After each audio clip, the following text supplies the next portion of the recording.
Барлығыңызға қайырлы күн достар. Бүгін сіздерге қазан кебаптың жасалу жолын түсіндіретін боламын.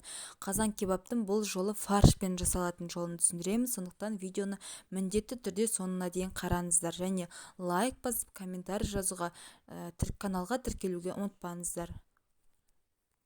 Алдымен картобымыздың барлығын ашып, оны жуып, тазалап, осылай етіп 2-ге немесе 4-ке бөлшектеп аламыз барлығын. Және үй жағдайында қолымызда қандай приправалар бар, қара бұрыш, куркума, паприка, базилик, түрлі бульондар барлығын араластырып, көз мөлшерімен осылай етіп картобымызға жақсылап араластырамыз қолымызбен. Және осының кастрөлдің бетін жауып, жарты сағатқа қойып қоямыз. Бұл паприкалардың барлығы, приправалардың барлығы сінетін болады. Және одан кейін биязымызды ашып, ұсақтап тураймыз. Негізі ұнтақ етіп турау керек, және болмаса массировкадан өткізу керек. Мен ұнтақ етіп кішкене ірілі болып кеткендіктен осылай қолыммен сығып алдым. Немесе ұнтақ етіп турау керек. Сосын фаршымызды үстіне салып, бірге араластырып, оны да осылай пиязымызбен араластырып қатты қысамыз. Менікі пиязым ірілеу болғандықтан осылай қатты қыстым. Және тұзымызды, бұрышымызды, паприкамызды, бульондарымызды барлығын көз мөлшерімен салдым. Барлығын жақсылап, фаршымызды мұқият араластырамыз. Қайта араластырасыздар. Барлығын салып, және үстіне бір уыс ұн саласыздар, және бір жұмыртқа қосасыздар. Енді барлығын жақсылап араластырып жатырған кезде 100 граммдай салқын су құясыздар. Менде су құйылғаны видеоға түспей қалыпты, бірақ суды міндетті түрде қосыңыздар. Сонда сіздердің қазан кебаптарыңыз өте күшті дәмді болып шығады. Және осындай зубочистканың үлкен түрін қазандарыңыздың размеріне өлшеп, сиятындай етіп сындырып аласыздар. Мен размерін өлшеп сындырып алдым. Және сындырып алғаннан кейін енді дайындап фаршымызды осыған кигіземіз. Қолымызды әуелі салқын сумен батырып аламыз.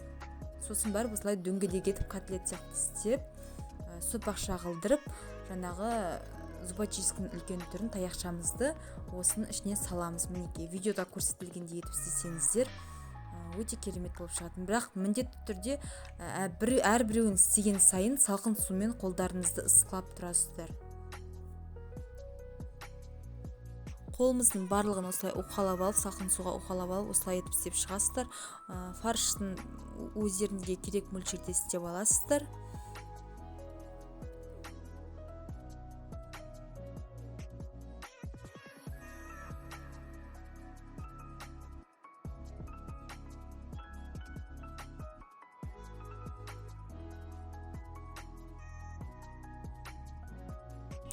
Енді қызып тұрған майымыз қатты қызып тұру керек. Осыған барлығын жайнеңдеп орналастырып, екі жағын қуырып аламыз. Екі жағы кішкене қызарса болды, содан кейін барып шығарамыз. Майларыңыз қатты қызу керек. Осындай екі жағын қуырып аласыздар. Және одан кейін жарты сағат тұрған картоптарымызды тап осылай қуырып аламыз. Сары алтын түске енгенше осы картоптың барлығын қуырып аласыздар. Осыдан тек қызылдау қылып істедім. Осыны енді қазандарыңызды әзірлеп қойып, осыны қуырып қойғаннан кейін қазандарыңызға бірден түсіресіздер. Мінекей қазандарыңызға саласыздар.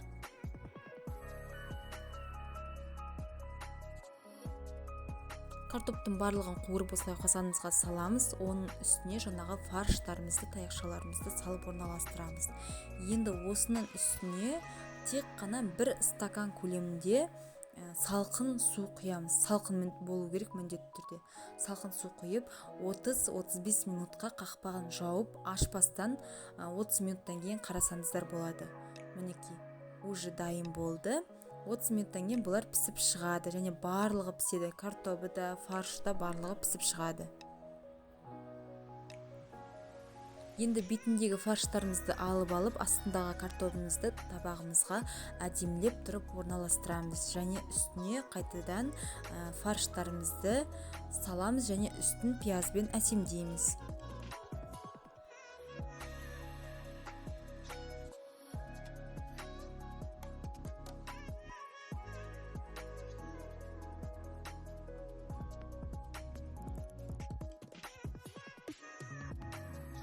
Достар, мен 15 адамның көлемінде жасадым. Сіздер рецебін, көлемін өздеріңіз азайтып көбейтіп алуларыңызға болады. 2-3 адамға жасасаңыздар аздан, немесе 20 адамға жасасаңыздар көптен өзгертіп алуға болады. Және өте тойымды тамақ, әсіресе ер адамдарға, ер балдарға өте қатты ұнайды. Сондықтан жасап көріңіздер үй іштеріңізге.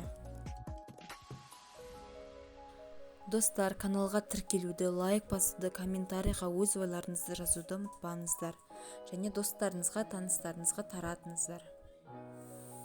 Видеоны соңына дейін қарағандарыңыз үшін көп рахмет. Ас дәмді болсын.